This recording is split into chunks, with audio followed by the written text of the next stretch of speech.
This video has been a long time coming. This has basically been the culmination of the last 3 years of work that I have done and the entire reason that I created this channel. Now, that being said, the work is not done yet, but it is time for an update and a check-in so that we can plot the course forward. Now, in this video, I'm going to address some of the key theories and features that have kind of arisen out in the landscape as I've done my work. And the reason that I know about a lot of these is because of you, the audience, have helped make those connections. So I'll be talking about the Moloch theory, whose greatest exponent is Liv Bowery, the Metacrisis by Daniel Schmachtenberger, the Meaning Crisis by John Vervaeke, and then I'll also be addressing the Nihilistic Crisis, which was my own contribution. And then I'll also end the video by talking about the solutions. How do we plot the path forward? So before we get into this, I need to give you a little bit of background about myself, just so that you understand where I'm coming from. And so my career, my IT career, was predicated on my ability to solve problems. And in particular, I got really good at optimizing things and automating things, but also I was really good in a crisis. And so there were several dozen times throughout my career that I would, end up on a high pressure call, sometimes with hundreds of people in large companies. And we were in cases where it's like, hey, Dave, we're losing $1 million an hour. We need to solve this now. So as a crisis responder, that really shaped my confidence and ability to tackle difficult problems, but also the ability to learn under high pressure settings and also to learn new technologies, because more often than not, I would end up involved in situations where there's technologies that I was unfamiliar with. And so I got really good at talking to people that I'd never talked to before, who were subject matter experts, in order to get enough information in order to solve a problem. And this has resulted in a level of fearlessness, as well as a level of confidence that is, like some people have said, like, Dave, you're kind of egotistical, or Dave, you're a little bit hubristic. And like, I can't disagree with that, but also, like, from my perspective, it's well earned. And so in this respect, I feel like I'm kind of the right person for the job. Anyways, I just wanted to say, like, that's where I'm coming from. And so this has led to kind of my personal mission, which, like I said, is why I created my YouTube channel to begin with. Initially, my goal was to solve the alignment problem, but then as time went on, and again, as you members of the audience kind of pointed out, like, hey, there's other problems. Like, what about this problem? And rather than saying, well, I'm not going to address a whataboutism, I was like, yeah, no, you guys are absolutely correct in that there are other problems to solve. And they're also all interrelated, which I'll talk about as I talk about all these different crises. But yeah, and so because of my career, because of my genetics, or whatever, I get all my dopamine from solving problems. So that's my mission.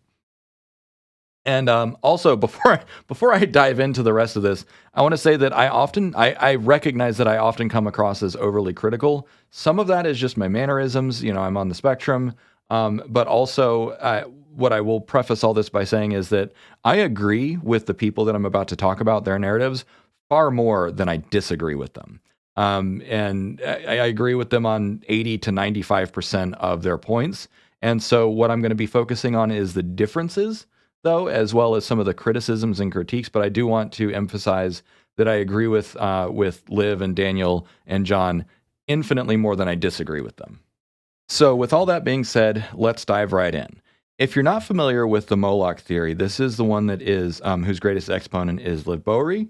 She got the idea from reading an essay quite a few years ago, and her background is she was an astrophysicist turned poker player. Very interesting life course.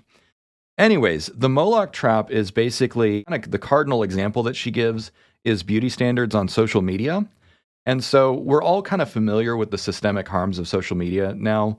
The stated express purpose of Facebook by Mark Zuckerberg was to bring people together, but it's had literally the exact opposite effect. It's not, and that's to pick on Mark, but this extends to all social media, where because of the competitive dynamics, because of human nature and our neurobiological failures, and because of the attention economy, we basically end up with something that is far more harmful than good. Now, what I will say is that the good of social media is there. I mean, hence why, I'm on YouTube and doing what I do. But on the same token, many creators that are out there who are more hyperbolic, more incendiary, more dangerous, some that advocate violence or regressive ideals, or even who kind of stoke the fires of political dissent. Those people often have more followers than people like I do. And so because of this, this is what Liv and others call the Moloch Trap. And so the idea is that, if it bleeds, it leads.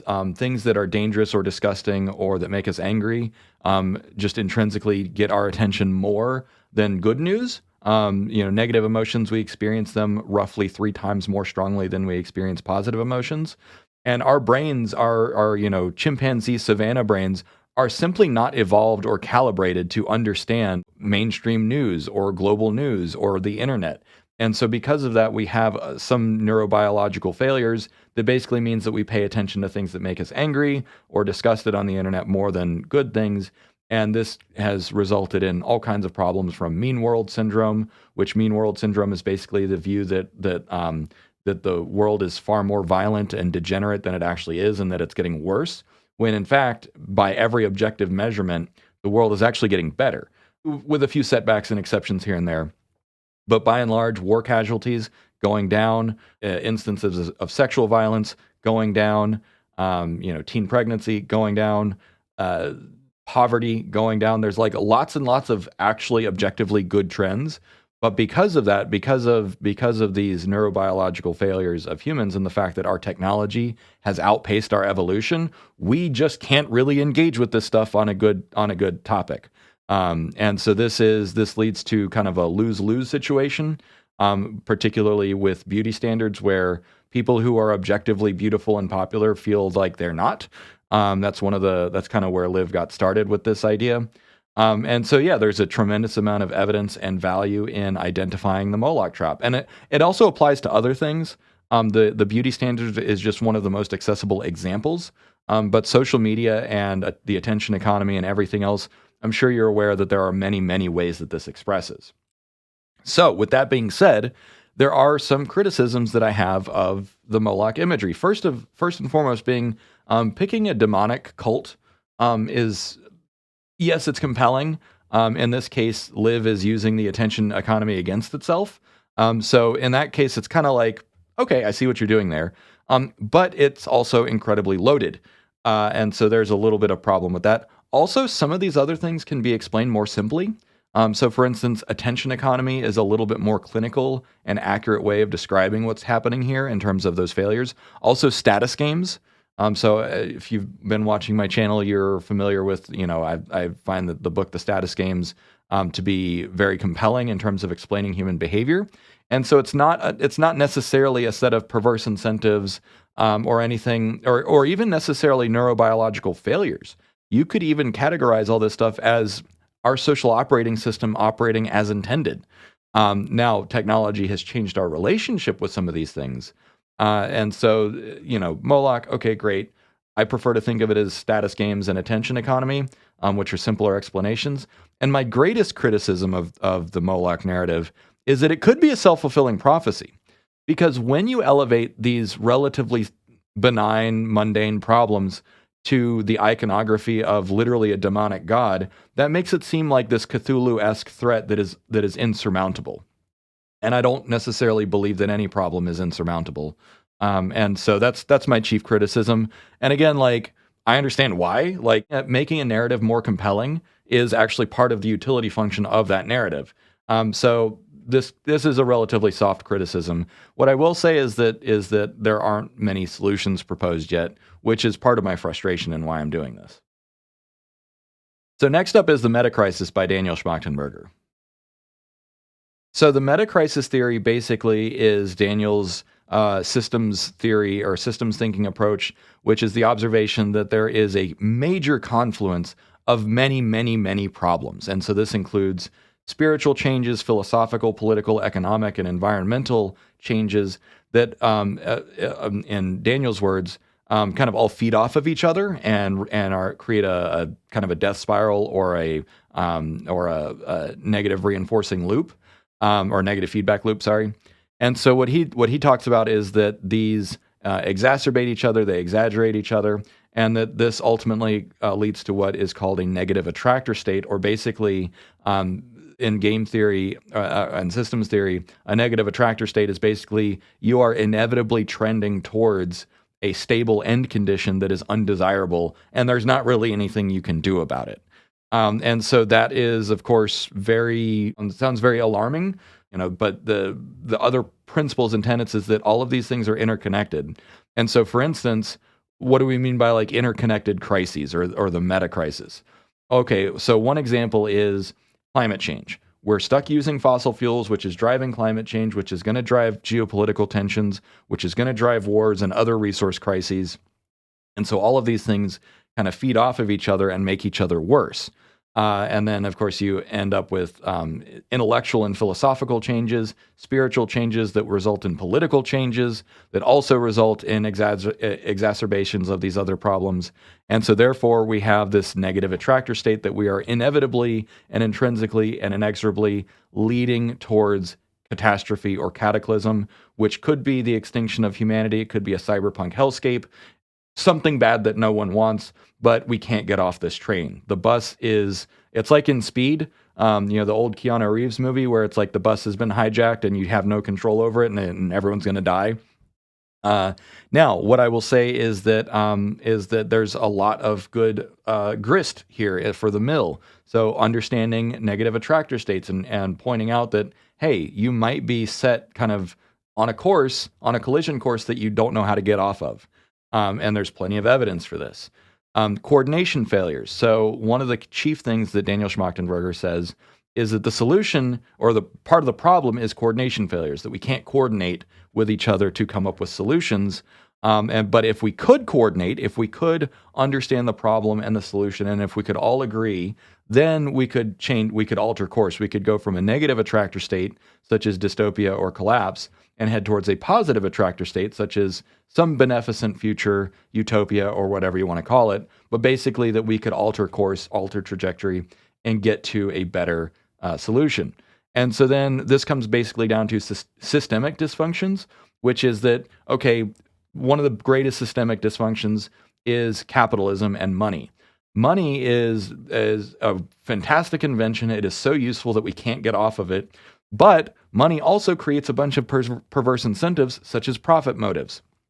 And so it's this double-edged sword where, okay, yes, money is a good invention. We like using it, and there really isn't a viable alternative. And I know a lot of people have proposed alternatives like resource-based economy, and it's kind of confusing that people keep bringing up RBE because the Venus Project has been abandoned by its creators.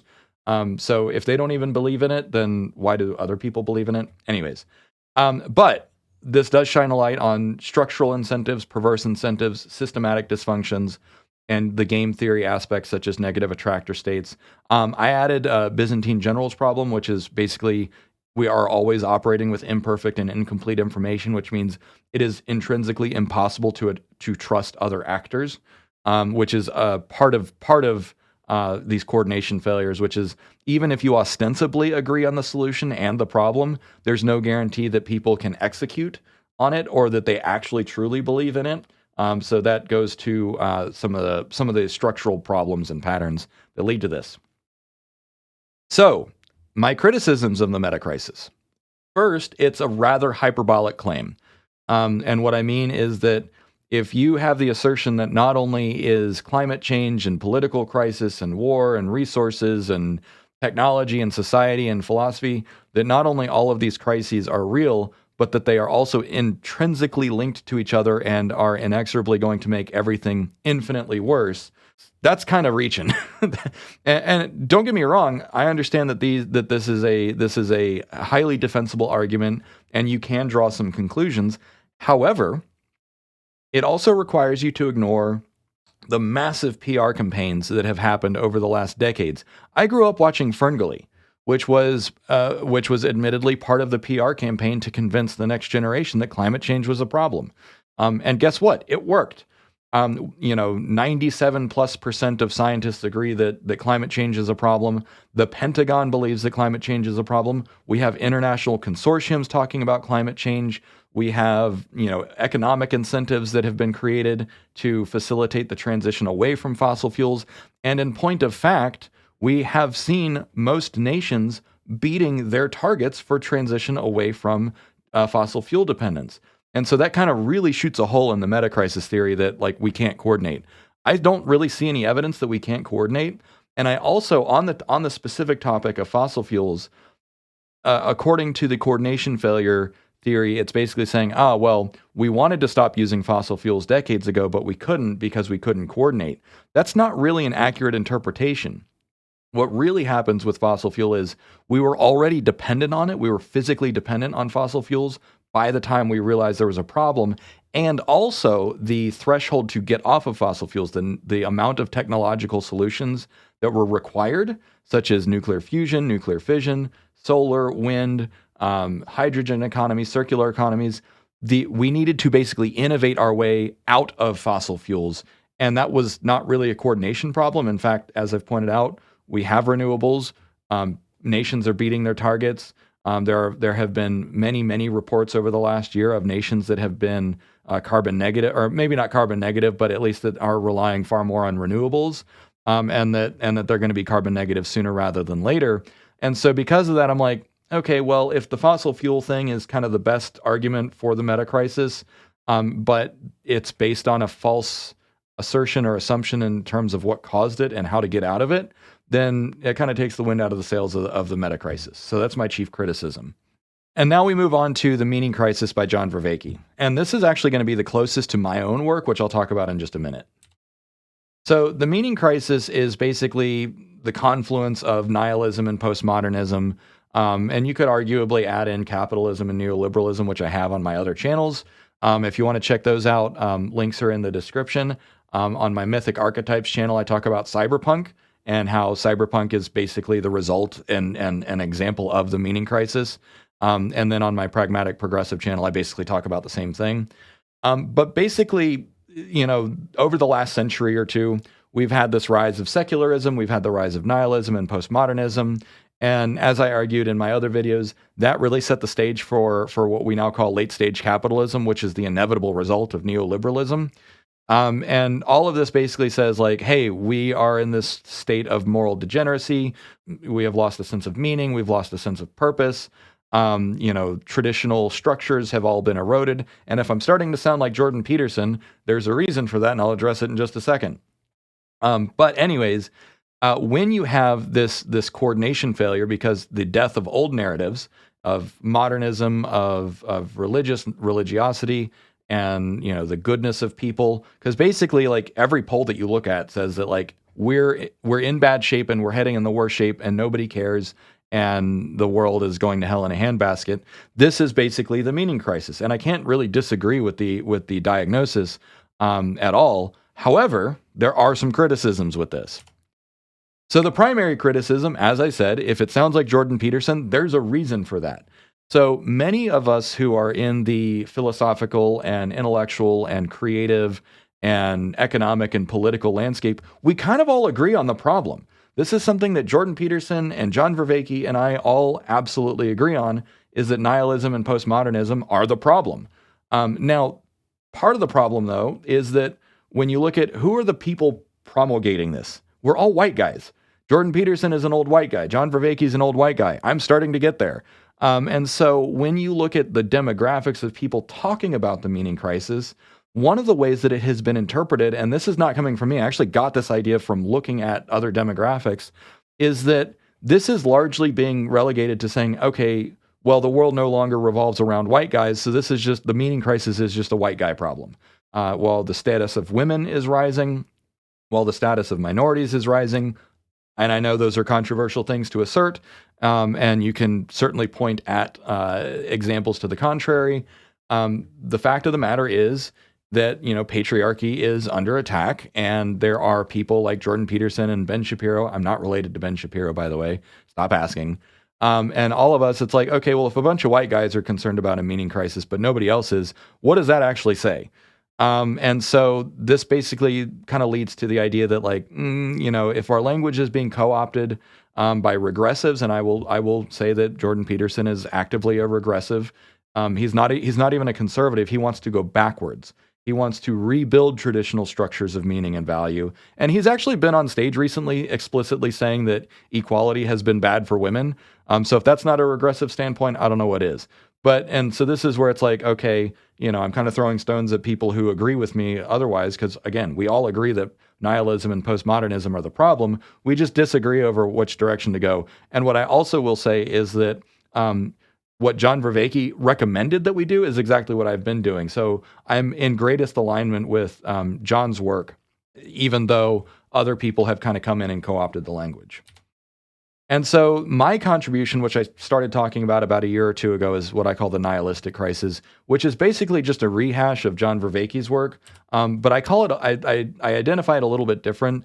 What I mean is that the kind of the pattern that I recognized is what I call the four abandonments. And I talked about this on my other channels as well. And I've talked about it here in the past.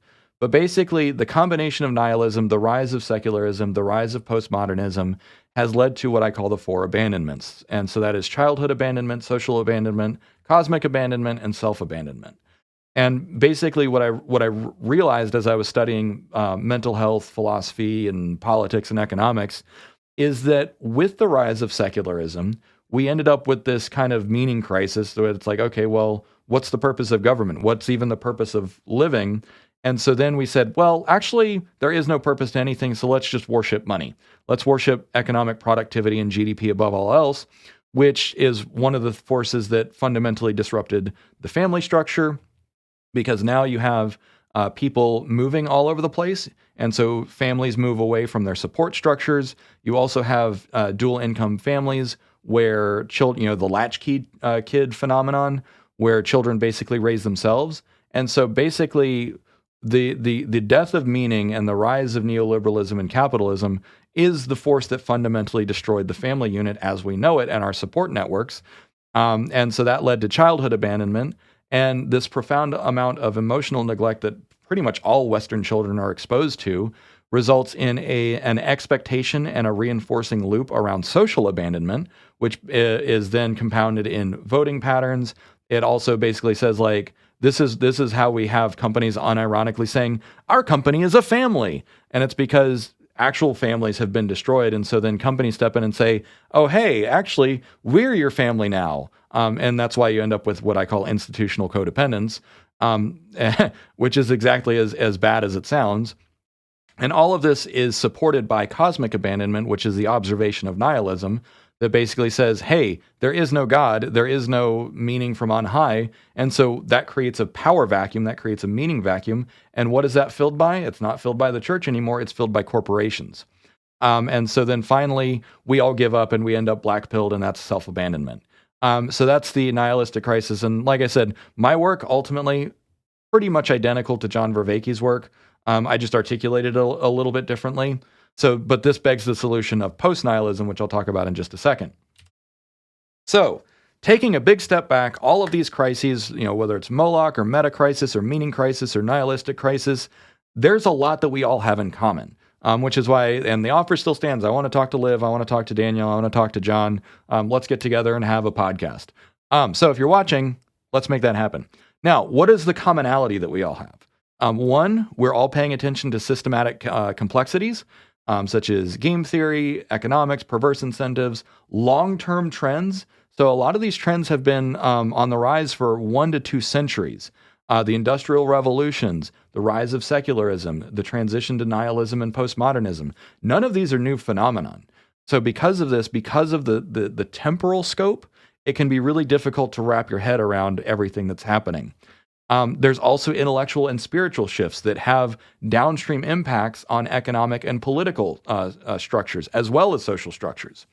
And so because of the interdependence and the way that all of it works in our brains, it's pretty like there's a lot going on there.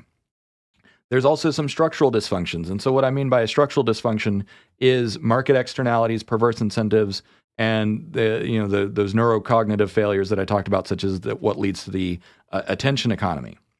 But one other thing that all of these have in common is the power of narratives. So what all of these crises have in common is that they are fundamentally narratives. And so what I mean by a narrative is that it's a story. So the Moloch story, it is a story that is inextricably linked to Liv Bowery now, like she is the exponent of the story, but it is itself a set of stories to explain how the world works and what's going wrong. Likewise, the Metacrisis is a set of stories, and I'm not going to say fictions because that's how some people would characterize it, but a story is a story. And so the metacrisis is a set of stories, the meaning crisis is a set of stories, the nihilistic crisis, all a set of stories that we use to explain and unpack what we perceive in the world. And narratives are universal across all of humanity. And I'll talk about that more in just a moment as well. Okay, so we've unpacked what are the problems, what are the agreements, what are the criticisms, but let's talk about the solutions. And so this is kind of where like my mission is kind of coming to fruition. So first and foremost, you need to understand the power of narratives. So narratives are the solution to coordination problems. And this is one of the places where I kind of disagree with Daniel, or maybe the criticism is not a disagreement, but it's like, hey, we need to focus on constructing narratives now. And so an example is Christianity or religions in general have long served as coordinating narratives to align large parts of the population. Christianity coordinated most of Europe with Catholicism for many centuries. Islam coordinates 1.2 billion Muslims around the world, and Christianity is 2 billion Christians or so, maybe 2.5. I don't remember the numbers off the top of my head, but those are very powerful narratives. If you can coordinate literally billions of people with a religious narrative, and then you also look at the fact that democracy and capitalism and neoliberalism are also narratives. Capitalism is the narrative of the value of capital. Democracy is the narrative of the value of equality before the law and representation. These are all narratives. And when you look at the fact that democracy and capitalism are now basically new religions, if you understand that all religions and all political doctrines, these are all narratives, that's what they have in common. And you say, okay, well, we can actually coordinate most of the globe with democracy and capitalism with a few disagreements, because you might say, okay, well, not everyone universally believes in capitalism and democracy. There's different flavors, just like there's different flavors of Christianity. But even those nations that are kind of adversarial to America right now, or that America is hostile to, they by and large still believe in capitalism and democracy, just in slightly different formats. And with slightly different interpretations. But by and large, these are very, very powerfully coordinating narratives. Now, there's also problems, because again, no narrative is perfect.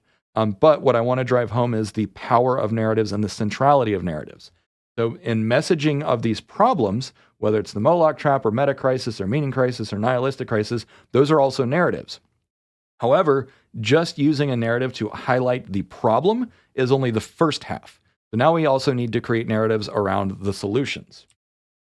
There's also a tremendous utility in clarity. So one of the chief criticisms that I have of pretty much all narratives, whether they're philosophical narratives or political narratives or whatever, is that a lot of them are kind of locked up behind kind of vaunted imagery or inaccessible language, or people kind of appeal to complexity, like, oh, well, it's just too complex. But the thing is, and my observation in studying narratives and rhetoric is that things get distilled over time. And so this is why on my systems thinking channel, I have been really pushing the idea of distillation, because distillation means that things become understandable and portable. And so what I mean by that is the central most coordinating pillar of Western society is equality before the law. 4 simple words.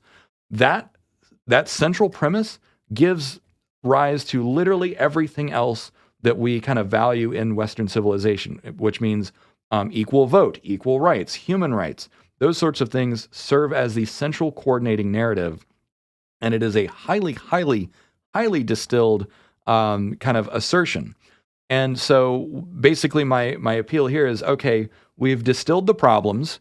We can identify and agree on some of the characteristics of the problems, but in order to spread the solution, in order to solve the problem, in order to create a portable new narrative, such as equality before the law, we also need a highly clarified and distilled set of principles or axioms or new narrative because there is a tremendous utility in that clarity, meaning that it's easier to understand, it's easier to communicate, it's easier to debate and discuss, and so on. Now, one other thing that I've noticed about narratives, and this is where I need to be very careful, is because historically, the most aggressive narratives tend to be the ones that win, whether it's fascism, whether it's the Crusades, or whatever else. But there is also utility and merit in forthright assertiveness.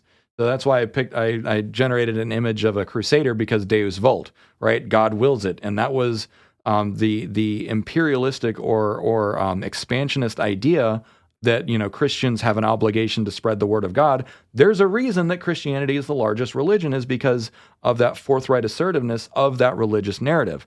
Likewise, Islam, so the way that some people interpret it, is that there should be a global caliphate. At the same time, the West, with its more imperialistic outlook, which basically says we have a moral obligation to spread democracy. These are all echoes or rhymes of the same exact reasoning. And the reason that I bring this up is because narratives that do not include a component of expansion, or that narratives that do not include some kind of forthright assertiveness, they tend to stay small. And so the prime example is Buddhism. Buddhism doesn't really proselytize, and it doesn't evangelize, and that's not really part of the Buddhist narrative, which is why Buddhism is a small religion. So because of this, because when you have an expeditionary mission as part of your narrative, that's what helps make it spread. So part of any solution, any coordinating solution, needs to include this forthright assertiveness, which that's also part of neoliberalism, by the way. Neoliberalism has forthright assertiveness that says there's a few kind of principles that it triangulates, which it says globalism is good, so it explicitly says have a global reach. It also says bring things into the market. So that, again, is a mission. That is an instrumental mission or an action-oriented set of imperatives. And so those are features of good narratives. Those are features of narratives that tend to spread. So let's talk about some new narratives. Like I said, part of my criticism is the lack of new narratives, and this has actually been very central to my work, which is crafting, creating, and naming new narratives, because there is power in naming things. So first is post-nihilism. Post-nihilism is one of my hobby horses, which is basically a deliberate and aggressive rejection of nihilism. It basically says, okay, we've agreed that nihilism is the problem, now let's get rid of it. And I know that there's a lot of you out there that are like, nihilism is the way, and optimistic nihilism, and so on and so forth. But there are a lot of problems with nihilism. Namely, it is very egocentric. Nihilism says there is no such thing as meaning, which is not really a defensible assertion, and I'll explain why in a second. And you as an individual are totally free to make your own meaning. None of that is actually true. The egocentrism of nihilism basically says it ignores biology, it ignores history, it ignores evolution, it ignores pretty much all of science, because we actually know where meaning comes from.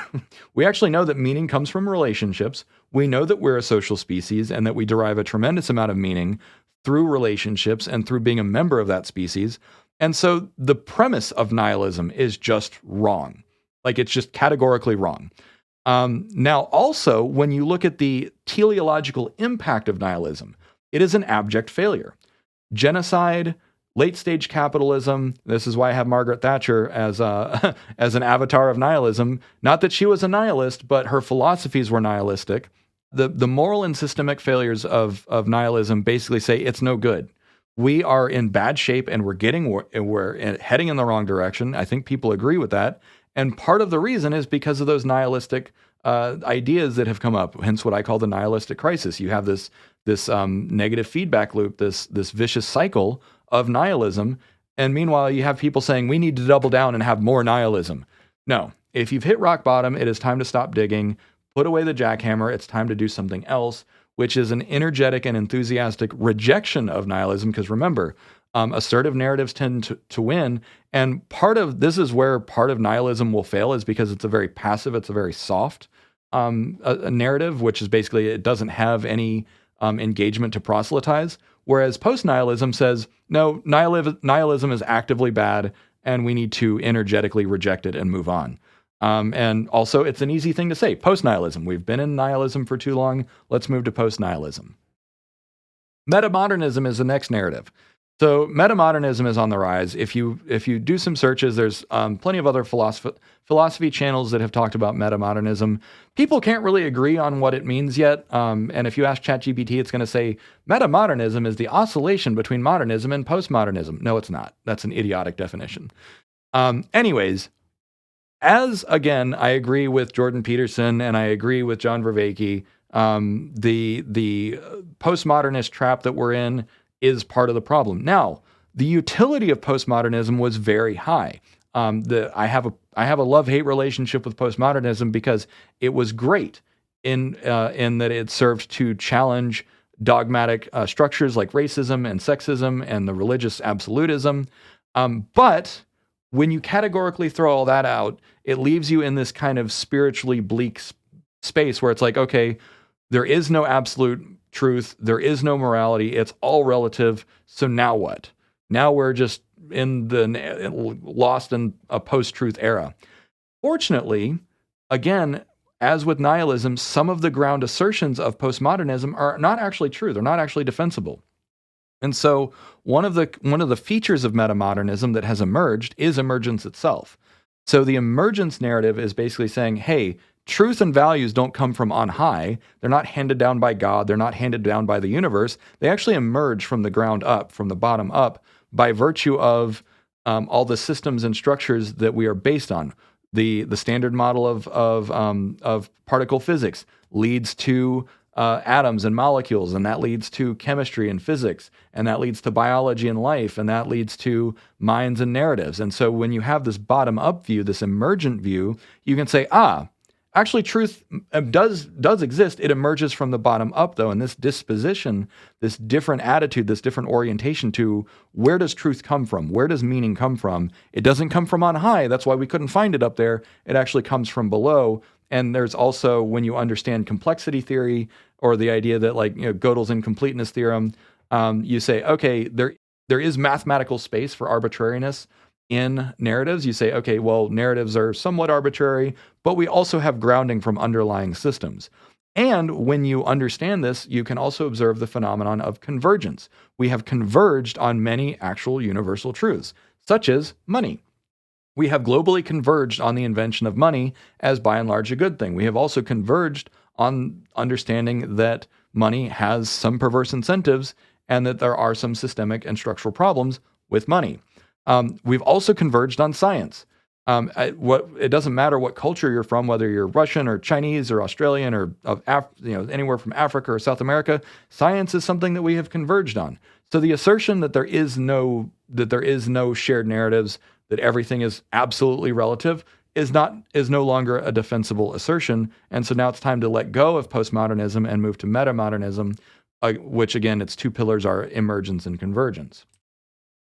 And so then those are kind of things that are out there and being talked about that I'm working on. Then there's my own work, which is heuristic comparatives. I talked about this in yesterday's video, but the heuristic comparatives is a cluster of moral assertions or ethical duties or action-oriented things that you could do. Reduce suffering, increase prosperity, and increase understanding. There's actually a lot of philosophical and scientific grounding behind all these. I'm actually working on a book for all this, so I'm not going to spend too much time. But what I will say is just that, like, hey, heuristic comparatives, it is a simple, compelling narrative. It comes down to 6 words, so it's not quite as concise as equality before the law, but it's pretty darn close. And there's also power in names. Another thing, and this is perhaps the most popular thing that I've been trying to articulate, is post-labor economics. So by and large, because of late-stage capitalism, because of the failures of neoliberalism, and again, it's still a very powerful invention, just like how nihilism and postmodernism, very powerful inventions, but they are running their course. Likewise, neoliberalism is near the end of its life cycle, and so it's time to move to a new paradigm. So this paradigm that I've been working on is post-labor economics, which is the observation that, okay, if machines become better, faster, cheaper, and safer than humans, it is economically inevitable that machines will replace human labor. But where does that leave us?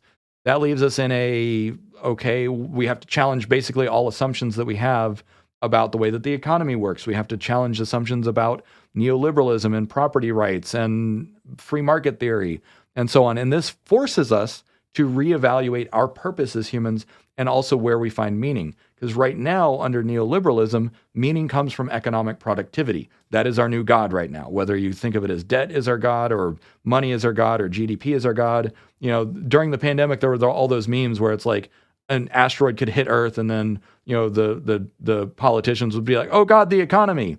Why? Because the only thing that we can agree on that we worship apparently is economics. In the absence of moral agreement or meaning agreement or anything else, well, we can at least worship the almighty dollar. But post-labor economics is going to force us to critically examine all of those beliefs and those assumptions. And PLE, or post-labor economics, is a really great narrative to have this discussion around. So that's part of my contribution to the whole thing. One of the other things that I've talked about is what I call terminal race conditions. So this is still kind of identifying a problem, but basically between competitive dynamics between businesses and nations, this creates incentives, perverse incentives to accelerate. And so this is why accelerationism is not really necessary. The structural incentives are there to push us in an accelerationist direction, irrespective of what anyone else does. But because of that, we often end up trading safety and alignment and ethics and morals and intelligence for speed and efficiency. Speed and efficiency are the name of the game, Red Queen theory. And this is what, in my view, is the most dangerous aspect to humanity. Now, I ran a poll, and I know most of you are in the accelerationist camp. And again, it's like, and some of you also hopefully pointed out, like, we don't need to put our foot on the gas. Like, we're falling. It's going to happen anyways. Acceleration is happening irrespective of what we do.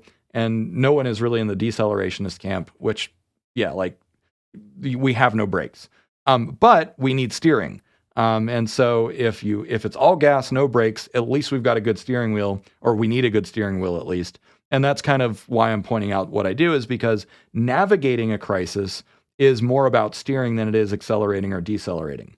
You need all of the safety features that you've got. So whether you think of it as, you've got both hands on the steering wheel, or you've got, you're riding the rapids, however you want to look at it, that is a metaphor for understanding what we're doing, navigating or steering rather than accelerating or decelerating. And then the last idea that I've proposed is what I call axiomatic alignment. And so, again, I learned a lot from all these other commentators. And so the idea of axiomatic alignment actually emerged after catching up with Liv's work and Daniel's work and John's work. And so understanding attractor states, understanding that there are going to be structural narratives or structural dynamics, and that they're going to be coordinated by narratives rather. And that is, if you can understand universal truths or agreed upon shared narratives, and then you also discover that there are foundational truths, or at least robust, reliable truths that people can coordinate on, then that will actually create a positive attractor state and a Nash equilibrium that discourages people from deviating from that. And so what I mean by axiomatic alignment is pretty much the only universal thing that I have discovered so far is curiosity. Curiosity is the reason that humanity spread across the globe. Curiosity is the reason that humans figured out science and technology. Curiosity is the reason that we have AI in the first place. This is our evolutionary superpower. And we're also building AI. And what is AI? It's an information processor. It wants data. The structural aspect of the way that machine learning works, the way that artificial intelligence works, the way that agents and generative AI work is they're trained on data, which means they want more data, which means that is a mathematical proxy for curiosity. So it's like, okay, well, we can align on that. We can align as an axiomatic foundational truth, something that is true for all humans and all AI, is that we all want more information. And the more novel the information, the better. The more high value the information, the better. So we all want this transcendent experience of curiosity and to expand. Oh, and by the way, curiosity is an assertive narrative, because why? We launch rockets out into space. We deliberately expand because of curiosity. And so axiomatic alignment, particularly around curiosity, serves as a lot of those functions of good narratives. So thanks for watching to the very end. I hope you got a lot out of this. Yeah, that's all I got. Cheers.